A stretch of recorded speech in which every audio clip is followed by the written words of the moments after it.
Respected madam. నేను కోటి women's college స్టూడెంట్ని మేడం. నేను కోటి ఉమెన్స్ కాలేజీలో చదువుకుంటున్నాను. హాస్టల్ కూడా అక్కడే ఉంటున్నాను నేను, కోటి ఉమెన్స్ కాలేజ్ హాస్టల్లోనే.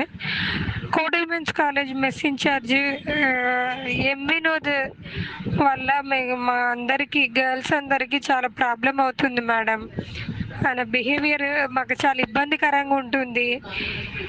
ఇదివరకే మేము మా మేనేజ్మెంట్కి కంప్లైంట్ చేశాం, కానీ వాళ్ళు అలా ఆయనకి ఆయనకి ఎలాంటి యాక్షన్ తీసుకోకపోగా వాళ్ళు ఆయనకు సపోర్టివ్ ఉన్నారు మేడం.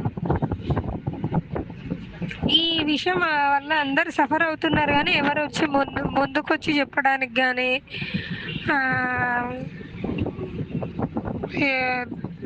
దాని గురించి ఫైట్ చేయడానికి కానీ ఎవరు రెడీగా లేరు మేడం. ఎందుకంటే వాళ్ళ నేమ్స్ వస్తాయి, ఫేస్ రివీల్స్ అవుతాయి. దానివల్ల మేనేజ్మెంట్ కానీ వినోద్ కానీ మమ్మల్ని పర్సనల్లీ టార్గెట్ చేస్తారని భయం పట్టుకుంది మేడం. దానివల్ల మేము ఇన్ని రోజులు ఇప్పటివరకు ఎవరు వచ్చి ముందుకు వచ్చి చెప్పలేదు మేడం. కానీ ఇన్ని రోజులని భరిస్తాం మేడం. మాకు ఈ ప్రాబ్లమ్కి సొల్యూషన్ కావాలి madam. Respected ma'am, I'm the student of కోటి ఉమెన్స్ కాలేజ్ మ్యామ్. మాకు ఈ కాలేజ్లో ఒక ప్రాబ్లం ఉంది మ్యామ్, మెస్ ఇన్ఛార్జ్ వల్ల. ఆయన mess incharge name Vinod ma'am.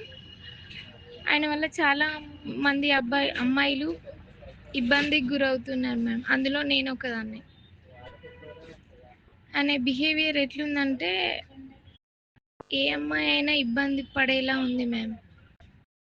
దీని గురించి మేము మేనేజ్మెంట్కి కంప్లైంట్ ఇస్తే వాళ్ళందరూ ఆయనకే సపోర్టివ్ ఉన్నారు మ్యామ్. మాకు ఏం చేయాలో అర్థం కాక మీ దగ్గరికి వస్తే ఇమీడియట్ యాక్షన్ ఉంటుందని మీకు మెసేజ్ చేశాం మ్యామ్. దీని గురించి మీరు ఎంత తొందరగా యాక్షన్ తీసుకుంటే మాకు అంత హెల్ప్ అవుతుంది మ్యామ్. రోజు రోజుకి చాలా ఇబ్బంది అవుతుంది మ్యామ్.